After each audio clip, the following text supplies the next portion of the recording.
नमस्कार, स्वागत है आप सभी का सत्याग्रह में। और इस समय हम पिछले कई दिनों से तीर्थराज प्रयाग में हो रहे महाकुंभ 2025 की तस्वीरें दिखा रहे हैं। हम आपको बता रहे हैं कि सनातन धर्म जो है वो किस प्रकार से अग्रसर हो रहा है विकास की राह पे। और इस समय हम महाकुंभ 2025 में सनातन धर्म की अभी यहाँ पे एक प्रदर्शनी लगी हुई है, वहाँ पे आए हुए हैं। हमारे साथ में ये प्रेजेंट करेंगे, इनके द्वारा बताया जाएगा कि संस्था का क्या उद्देश्य है और वो कुंभ में आए हुए लोगों को क्या बता रहे हैं। सर, बहुत बहुत स्वागत है आपका। जी नमस्कार। मैं चेतन राजहंस, सनातन संस्था का राष्ट्रीय प्रवक्ता। जी हमारी संस्था गोवा से है और सन 1999 में उसकी स्थापना हुई थी। आज 25 वर्ष पूर्ण हुए इस संस्था को। सनातन धर्म की शिक्षा वैज्ञानिक परिभाषा में देना, सरल भाषा में देना, ये सनातन संस्था की विशेषता रही है। और इसी क्रम में सनातन संस्था अलग अलग मेलों में, कुंभ मेलों में, माघ मेलों में सनातन धर्म की शिक्षा देने वाली एक प्रदर्शनी का आयोजन करती है। जी कुंभ 2001 से हम ये अभिनव प्रयोग कुंभ मेले में कर रहे हैं। जैसे बताना चाहता हूँ कि हर कुंभ में कोई कथा होती है, प्रवचन होता है या भजन होते हैं, यज्ञ होता है। तो हमारे शिविर में हम सनातन धर्म को सरल भाषा में सिखाने वाली धर्म शिक्षा प्रदर्शनी लगाते हैं। जी ये धर्म शिक्षा प्रदर्शनी लगाने का एक बड़ा उद्देश्य ये है कि कुंभ में करोड़ों की संख्या में श्रद्धालु जन आते हैं और वो श्रद्धालु जन जो है उन्हें धर्म शिक्षा नहीं मिलती। आप सभी को पता है कि हमारे यहाँ स्कूल और कॉलेजेस में धर्म शिक्षा नहीं दी जाती है। जी। तो लोगों को शिव जी को बिल्वपत्र क्यों चढ़ाते हैं तो ये पता नहीं होता। गंगा जी का स्नान कैसे करें, शास्त्र के अनुसार कैसे करें, क्या नहीं करना चाहिए, क्या करना चाहिए, ये कुछ भी पता नहीं होता है। तो यदि हम उनको सरल भाषा में ये धर्म है और ये इसका विधा है ये बताते हैं तो लोग स्वयं से श्रद्धा से उसका आचरण करते हैं। जी तो इसी उद्देश्य को ध्यान में रखकर, करोड़ों की संख्या में आने वाले श्रद्धालु जनों की संख्या को ध्यान में रखकर हमने ये एग्जीबिशन बनाया है। लगभग 100 से अधिक फलक हमने बनाया है। जैसे मैं उदाहरण देना चाहूँगा कि साष्टांग नमन कैसे करना है। आप देख रहे होंगे कि साष्टांग नमस्कार करने की एक विधा है। इस प्रकार से छाती पर दोनों हाथ जोड़कर कटी से कमर से झुके हुए और उसके बाद औंधे होकर दोनों हाथ भूमि पर टिकाए जाते हैं। जी तो इस प्रकार से साष्टांग नमन की विधा कैसी होनी चाहिए बताया है। हाथ जोड़कर नमस्कार की भी एक विधा है, उसको हमने बताया है। और उसी प्रकार से आपने देखा होगा कि कुंभ मेले में, जैसे कुंभ मेला जो है वो एक प्रकार से यात्रा है, धार्मिक यात्रा है, संसार की सबसे बड़ी यात्रा है। तो हमारे यहाँ तीर्थ यात्रा का प्रयोजन रहता है, विधा रही है। तो हमारे यहाँ अयोध्या की यात्रा की जाती है, 84 कोस परिक्रमा की जाती है, मथुरा की जाती है, सप्तमोक्ष पुरियों की जाती है। जी तो हमारे यहाँ उन तीर्थों के विषय में यदि आध्यात्मिक स्तर पर उनकी महिमा पता चलती है तो लोग श्रद्धा से वो तीर्थ यात्रा करेंगे। जी इसी उद्देश्य से हमने तीर्थ स्थलों की महिमा जानकर उसकी पवित्रता बनाए रखने की एक सीरीज बनाई है। जी तो ये तीर्थो यात्रों का महिमागान इसमें किया है। तो सात सप्तमोक्ष पुरिया कौन सी है, अयोध्या जी के विषय में विशेषता क्या है। जैसे अयोध्या जी में माना जाता है कि 14 कोसी परिक्रमा करने के कारण व्यक्ति की आत्मा मृत्यु के बाद 14 लोगों के बीच में भटकती नहीं और वो जन्म मृत्यु के चक्र से मुक्त हो जाती है। श्री कृष्ण जन्मभूमि मथुरा है। काशी, काशी तो हमारे यहाँ यानी काशी में स्नान, दान, तप इनकी अनंत महिमा बताई गई, लेकिन उसकी विधा क्या है, उस क्यों उस महत्वपूर्ण हिंदू जीवन दर्शन में काशी का महत्व क्या है, ये हमने बताया है। ये आप एक विशेष प्रसारण देख रहे हैं महाकुंभ 2025 से, जिसमें सनातन धर्म को लेकर के, उसके संस्कारों को लेकर के, उनके देवी देवताओं को जो स्थल हैं उनको लेकर के जो कहानियाँ हैं, जो चरित्र है भगवान का, जो वेदों और पुराणों में वर्णित किया गया है, उसके अनुसार इस प्रदर्शनी का उद्देश्य है। और वो आप ये विशेष प्रसारण इस समय प्रयागराज से देख रहे हैं। जी बताइए। और मैं यह बताना चाहूँगा कि सप्तमोक्ष पुरिया है, कुंभ क्षेत्र है, इन सबको हमने कवर किया है। हमने देवालय दर्शन की विधा क्या है ये भी बताने का प्रयास किया। जैसे हर देवता की परिक्रमा की जाती है। आप देखते हैं हर मंदिर में लोग हम जाते हैं तो परिक्रमा का एक शास्त्र है। तो परिक्रमा कैसे की जाती है, उसके बाद परिक्रमा के उपरांत क्या क्या करना चाहिए व्यक्ति ने, ये दिखाया है हमने। देवालय की पवित्रता ये एक महत्वपूर्ण विषय है। देवालय में शांति बनाए रखने का महत्व क्या है। और फिर तीर्थ यात्रा हो, देवालय दर्शन हो, इसके और धर्म का आचरण हो, इसके साथ साथ व्यक्ति यदि जीवन में साधना करता है, धर्म का आचरण करता है, क्योंकि हमारे शास्त्र में कहा गया है सुखस्य मूलम धर्म, सुख का मूल धर्म है।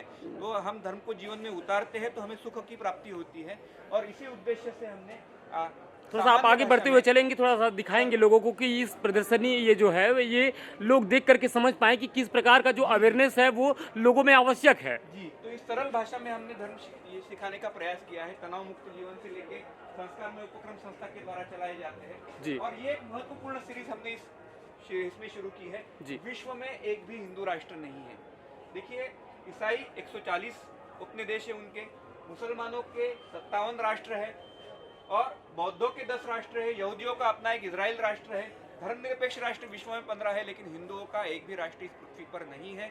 और इसी के लिए जागरण के लिए हमने ये प्रदर्शनी बनाई है, ये सीरीज बनाई है, जिसमें हमने कहा है कि राष्ट्रीय समस्याओं का समाधान, धार्मिक समस्याओं का समाधान या आतंकवाद और नक्सलवाद का उपाय हिंदू राष्ट्र हो सकता है, धर्म आधारित। जी फिर हमने ये किया है कि हिंदू राष्ट्र के मन में, लोगों के मन में जो विचार है, यदि भारत में हिंदू राष्ट्र बन जाता है तो अल्पसंख्यकों का क्या होगा, जी ये एक महत्वपूर्ण वो लोगों के मन में प्रश्न आता है। जी उसके साथ साथ संविधान में सेकुलर शब्द है तो हिंदू राष्ट्र कैसे बनेगा, ऐसे बहुत सारे प्रश्न उठाए जाते हैं। तो हमने उसकी एक सीरीज बनाई है और उस सीरीज के माध्यम से जो लोगों के मन में प्रश्न है, लोगों के मन में आक्षेप है, उसके उत्तर देने का प्रयास इस सीरीज के माध्यम से हमने किया है। जी। आइए।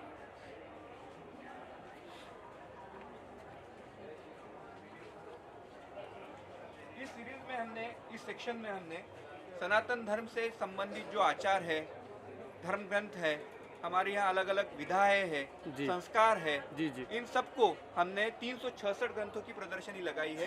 13 भाषाओं में ये सारे ग्रंथ उपलब्ध यहाँ है। जी। आपको मैं बताना चाहूँगा कि हमारा आहार शास्त्र, हमारी धर्ममय दिनचर्या, हमारी वेशभूषा, हमारी केशभूषा, हमारी देवताओं की उपासना, जैसे शिव जी की उपासना हो, गणेश जी की उपासना हो, विष्णु जी की उपासना हो, उसके साथ साथ हमारी पूजन का शास्त्र, उसके बाद गुरु और शिष्य परंपरा क्या कहती है, जी। पाप पुण्य के पीछे का शास्त्र क्या है, और उसी के साथ साथ हमारे जो धर्म ग्रंथ है, वेद है, गीता दर्शन है, उसके विषय में हमने इस ग्रंथों के विषय में जानकारी दी है। लगभग 366 ग्रंथ सनातन संस्था द्वारा प्रकाशित है और 13 भाषाओं में ये सारे ग्रंथ हमने उपलब्ध कराए हैं।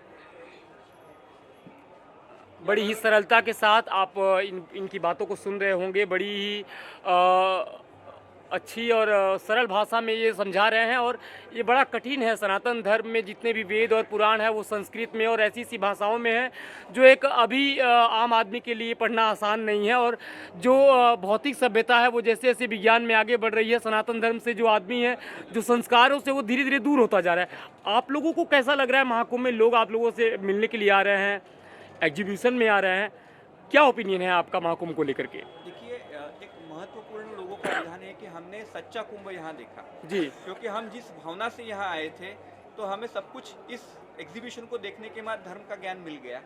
बहुत सारे लोग, बहुत सारे संत समाज के लोग इन्होंने आया कि कथाएं और प्रवचनों के माध्यम से जो जागृति होती है उससे बहुत अधिक माध्यम से ये जागृति आप इस प्रदर्शनी के माध्यम से कर रहे हैं। जी। आज की डेट तक 1 लाख से अधिक लोगों ने इस प्रदर्शनी का लाभ उठाया है और मैं बताना चाहूँगा कि बहुत सारे लोगों ने इस प्रदर्शनी का आयोजन हमारे क्षेत्र में कीजिए, हमारे यहाँ के वार्षिक मेलों में कीजिए, मंदिरों के उत्सव में कीजिए, इस प्रकार का आमंत्रण हमें प्राप्त हुआ है। तो बहुत अच्छा रिस्पॉन्स है। लोग धर्म को जानना चाहते हैं, धर्म के विषय में जिज्ञासा रखते हैं।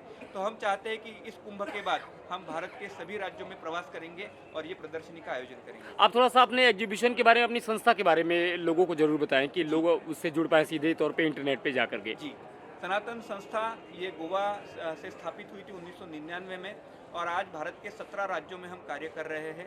सनातन धर्म को वैज्ञानिक परिभाषा में सिखाना और लोगों को आनंदमय जीवन का मार्ग दिखाना, ये सनातन संस्था का कार्य है। आनंदमय जीवन के दृष्टिकोण से हम समाज के विभिन्न समूहों में, कम्युनिटीज़ में या कार्यालयों में तनाव मुक्त जीवन का प्रवचन या कार्यशालाओं का आयोजन करते हैं। लोग डिप्रेशन से दूर हों। जी जी। हम भारत की सेना, भारतीय पुलिस, बैंकिंग, गवर्नमेंटल ऑफिसेस, इन सब में ये उपक्रम चलाते हैं। विद्यार्थियों के लिए उपक्रम संचालित करते हैं। विशेष रूप में युवा वर्ग के लिए हम व्यसन मुक्ति का अध्यात्म यह विषय चलाते हैं, ये कार्यशाला आयोजित करते हैं। और जो अध्यात्म में रुचि रखते हैं उनके लिए हम साप्ताहिक धर्म सत्संग आयोजित करते हैं। युवा साधना सत्संग आयोजित करती है जो युवकों के लिए होता है। बच्चों के लिए, छोटे छोटे बच्चों के लिए हम बाल संस्कार वर्ग का आयोजन करते हैं। जो किशोरवयीन, जो 11 से 14 की आयु के लड़के हैं, बच्चे हैं, उनके लिए हम जो है सुसंस्कार वर्ग का आयोजन करते हैं। तो तो एक प्रकार से धर्म का प्रचार हर आयु में हो, इस प्रकार से हमारा कार्य चलता है।